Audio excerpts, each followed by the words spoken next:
I should sleep early. I should study more. I should eat on time.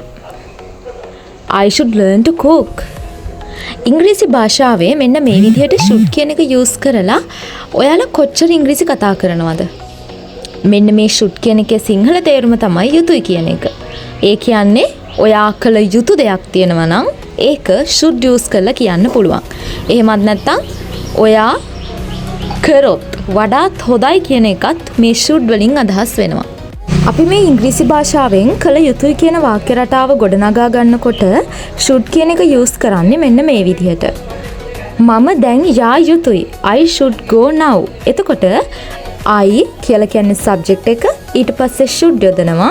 ඒ කියන්නේ යුතුයි කියන අදහස. ඊට පස්සේ ඔයාලට පුළුවන් verb එක use කරන්න. අන්තිමට object එක. අන්න ඒ විදිහට තමයි මේ වාක්‍ය රටාව ගොඩනගා ගන්නෙ. I should sleep early. මම වේලාසනින් නිදාගත යුතුයි. I should learn to cook. මම learn කියන්නේ ඉගෙනගත යුතුයි උයන්න. අන්න ඒ විදිහට තමයි අපි should use කරන්නේ. තව example ටිකක් ගත්තොත් I should drink water. මම water බිය යුතුයි. I should show respect. මම respect කළ යුතුයි. I should go to bed. මම ඇඳට යා යුතුයි. I should smile. මම hina විය යුතුයි.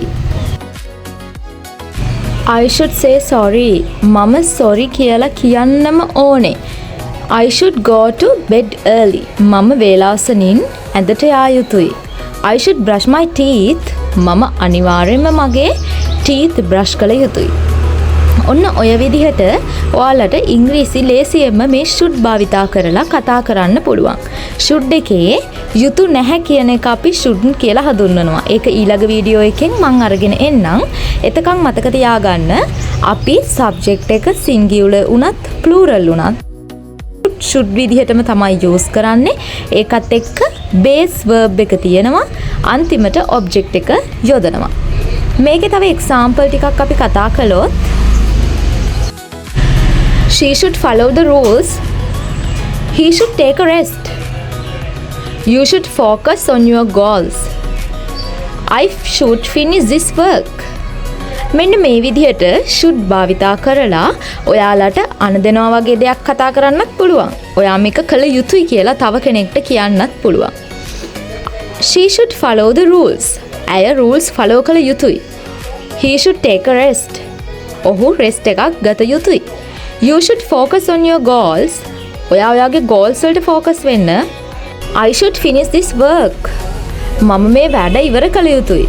මෙන්න මේ වගේ දේවල් ඔයාලට ඉංග්‍රීසි භාෂාවේ හරිම ලේසියෙන් should use කරලා කතා කරන්න පුළුවන්. අපි මීට කලින් කතා කළා can use කරලා කොහොමද අපි ඉංග්‍රීසියෙන් කතා කරන්නේ. do එහෙම නැත්නම් does use කරලා කොහොමද අපි ප්‍රශ්න අහන්නේ. දැන් අපි කතා කරා should use කරලා කොහොමද අපි කතා කරන්නේ කියලා. මෙන්න මේ විදිහට වාක්‍ය රටාවෙන් රටාව ඔයාලා ඉගෙන ගත්තාම Tamanටත් නොදැනීම ඉංග්‍රීසි කතා කරන තැනටපත් වෙනවා. ඒක නිසා ඔයගොල්ලෝ අපේ channel එකත් subscribe කරලා අපිත් එක්ක දිගටම එකතු වෙලා ඉන්න කියලා ආදරෙන් ඉල්ලනවා.